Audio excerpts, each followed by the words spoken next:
Hi everyone, this is Julie with Beadaholique, and in this video I want to show you a troubleshooting technique that I have just developed. So as we make jewelry, sometimes we run into obstacles, and so I want to show you one that I ran into and maybe it'll help you too. So I made this little set of bead caps and a little clasp set in another video, and these are by Gardan and I love them, and they were for my Kumihimo bracelet that I'm doing right here. I wanted a really colorful Kumihimo bracelet. So when I finished my braid here on this end, I tied the knot up pretty close to the beadwork. So you see, this goes right in there. Perfect. Going to be easy peasy to use some E6000 and glue it. Now on my other side, which was the side I had started on, I had done a bit more braiding. You can see some of it still right there. And I had tied a knot. And then I trimmed my knot and I ended up with about this much space. And what happened was when I went to put it on my little bead cap, you can't see it now because I already started my troubleshooting, it kind of was like this. So you can see that there was like a large gap of just showing the braided part of the Kumihimo and not the beaded. So let's go back and look at how this one looks again.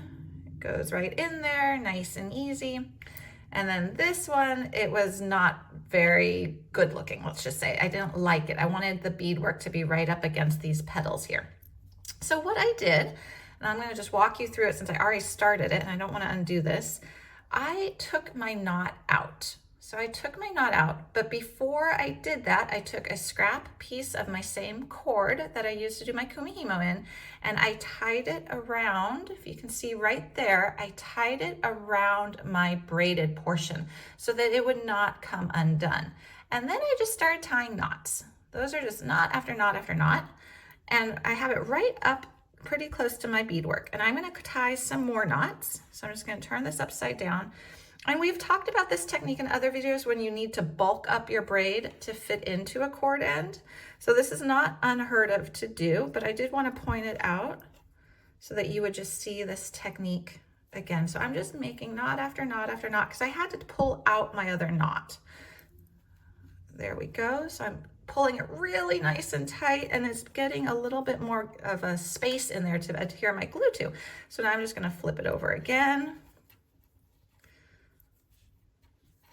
Tie a couple more knots, and this is giving me a lot of surface to glue to, a lot of nice space to go into my cord end, and is not as long as what I had originally, which was the knot and the braided portion. So you will just keep doing this, and then when you're ready, when you feel like you got enough knots, which I am just about there. That is a nice big amount. Let me just do 2 more and then I'll show you how to trim it.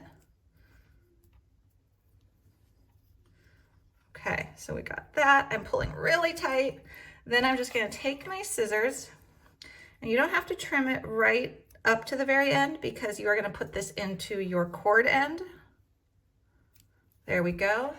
And then what you're gonna do is you're gonna come here and trim your ends. And remember, you're gonna stick glue on this. You're gonna stick glue all over this. So it is going to give you that added security. But now let's see how it looks. Yay! Well, I'll have to tuck, when I actually do this, I'll tuck that cord in.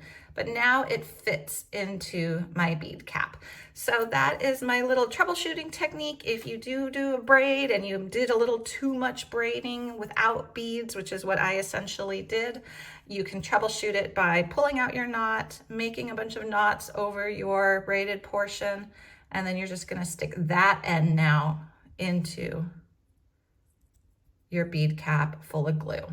So I hope this helped someone else who maybe has run into the same problem. You can find more Kumihimo tips and techniques and how to do the different braids over at beadaholique.com.